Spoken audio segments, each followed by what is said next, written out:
El universo cinematográfico de Marvel es la franquicia más lucrativa en la historia del cine moderno, pero eso no la libra de tener uno que otro tropiezo. Por eso nos hemos dado la tarea de analizar todas las películas de este universo y utilizando los puntajes tanto de la crítica como de los fans, hemos juntado lo peor de lo peor. Estas son las 10 peores películas del MCU. Número 10. Ant-Man and the Wasp. Aunque la trilogía de Ant-Man no se caracteriza por sus tramas originales o sus aportes a la gran historia del MCU en general, al menos sirven como un ligero aperitivo entre las demás películas con un sentido del humor muy efectivo. Precisamente también ahí recae su debilidad, ser las películas más desechables del universo Marvel. Y en esta secuela, el humor está un poco mejor ejecutado que la primera parte. Sin embargo, un débil villano y el hecho de que el propósito de esta película es meramente introducir un elemento que será crucial en Endgame, la hacen una entrega bastante olvidable y uno de esos casos donde literalmente no te pierdes de nada si no la ves. Número 9. Iron Man 3. Todos los fans esperábamos algo especial para el cierre de la primera trilogía del primer personaje del MCU. Ciertamente los trailers nos vendieron esa idea, pero lo que ninguno de nosotros imaginó fue que todo sería un fiasco. A pesar de tratarse de ser la más graciosa de las 3 películas de Iron Man, el guión inconsistente de Shane Black y Drew Pearce intenta balancear momentos de levedad con una subtrama de Tony Stark teniendo estrés postraumático después de lo sucedido en Avengers. Pero la cosa no termina ahí. Tenemos un clímax que despoja a Tony de su armadura, o sea, lo más interesante de su personaje, viéndolo pelear contra un ejército de robots y con la cereza en el pastel, que fue la patética manera de introducir al villano más icónico de Iron Man, el Mandarín, como un actor fracasado. Esta decisión fue tan controversial que tuvieron que corregirlo con Shang-Chi. Aquí es donde yo me pregunto, ¿en qué estaban pensando? Número 8. Black Widow. Desde que se anunció la película en solitario de Natasha Romanoff, uno de los personajes más importantes del MCU, muchos nos rascamos la cabeza en confusión. ¿Por qué? Sencillo, el personaje acababa de morir en Endgame, así que ¿para qué contar esa historia ahora? La historia de Black Widow es interesante, pero sabiendo el trágico destino del personaje y con una trama que nuevamente destruye el origen de un villano querido de los cómics como Taskmaster, hacen que todo se sienta como una pérdida de tiempo. Quizás su punto brillante es la introducción de Florence Pugh como Yelena Belova, pero ni su buena actuación salvan esta película de unas escenas de acción bastante exageradas para los personajes y con unos efectos visuales muy desiguales, si lo podemos decir así. Número 7. Captain Marvel. Al ser lanzada en medio de Avengers Infinity War y Endgame, Captain Marvel recaudó $1,000 millones en taquilla, por lo que podríamos decir que se benefició de estar en el momento y en el lugar correcto. Marvel vendió esta película como una imperdible para unir los puntos hacia Endgame, pero lo que los fans no esperaban fue una historia de origen bastante convencional y uno de los mejores ejemplos de un mal casting en forma de Brie Larson como la protagonista Carol Danvers. La actriz ganadora del Oscar desconcertó a muchos con una actuación acartonada y emocionalmente distante que hicieron casi imposible conectar con su viaje. De hecho, previo al estreno se había mencionado la posibilidad de hacer de Danvers un pilar del futuro de Marvel, pero a pesar de que la película fue un éxito en taquilla, los fans simplemente no conectaron con el personaje. Número 6. Iron Man 2. Viniendo del tremendo éxito de la primera parte, muchos esperábamos algo igual o incluso mejor para la continuación de la historia de Tony Stark.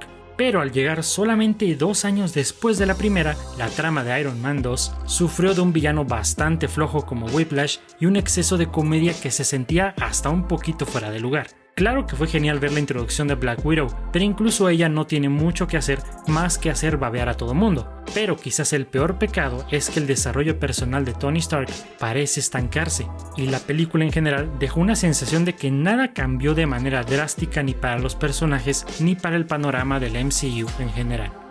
Número 5. Thor: The Dark World. Previo al inicio de la fase 4, la segunda parte de Thor era universalmente aceptada como la peor película del MCU. No importaba a quién le preguntaras, lo más seguro es que casi siempre escuchabas lo mismo: es aburrida. De hecho, reto a cualquiera que me explique los motivos del villano Malekith sin tener que ir a Wikipedia. Pero bueno, aquí tenemos un muy mal villano, una trama diseñada exclusivamente para tachar una piedra del infinito de la lista y una historia que parece no tener efecto alguno en las vidas de Thor y de Jane. Es una película que te puedes saltar sin problemas en tu maratón y una que se vuelve cada vez más olvidable con el paso de los años.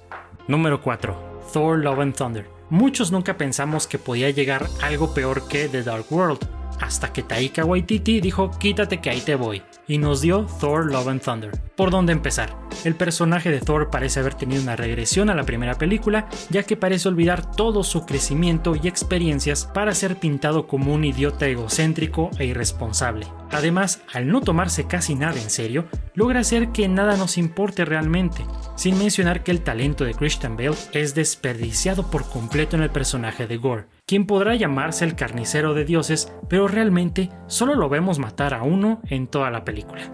Número 3. The Marvels. Al día de hoy, esta es la película con el peor estreno en taquilla del MCU. ¿Pero a qué se debe? Podemos comenzar con el hecho de que si solamente viste la primera parte, pero no has visto las series de WandaVision, Hawkeye o Miss Marvel, pues mucha suerte intentando entender qué rayos está pasando. Lo mejor que tiene The Marvel es a Iman Vellani como Kamala Harris, donde su entusiasmo es palpable y su carisma contagioso. Puede que la película tenga algunos momentos divertidos, pero es una verdadera lástima que la trama sea un completo desastre, que el villano haga ver a Ronan el acusador como Hannibal Lecter y que toda la película apeste a cambios de última hora e interferencia del estudio. Aunque afortunadamente se trate de la película más corta de todo el MCU, no evita que la trama sufra de un problema bastante común del MCU moderno: se siente desconectada e intrascendente. Número 2. Eternals. ¿Quién diría que una de las peores películas de Marvel vendría de la mano de una directora recién ganadora del Oscar? Increíble, pero cierto. Nomadland de Chloe Zhao ganó la aclamación de la crítica un año antes del lanzamiento de Eternals, donde al parecer construyó expectativas demasiado altas que la película de superhéroes simplemente no pudo cumplir.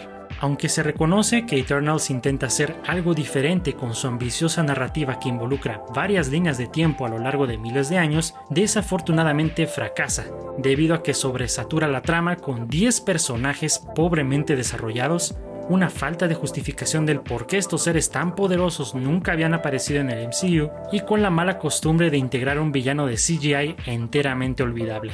Sin mencionar que a pesar de contar con una buena fotografía que le ayuda un poco en su presentación visual, no se puede negar que el peor pecado de Eternals es ser tremendamente aburrida.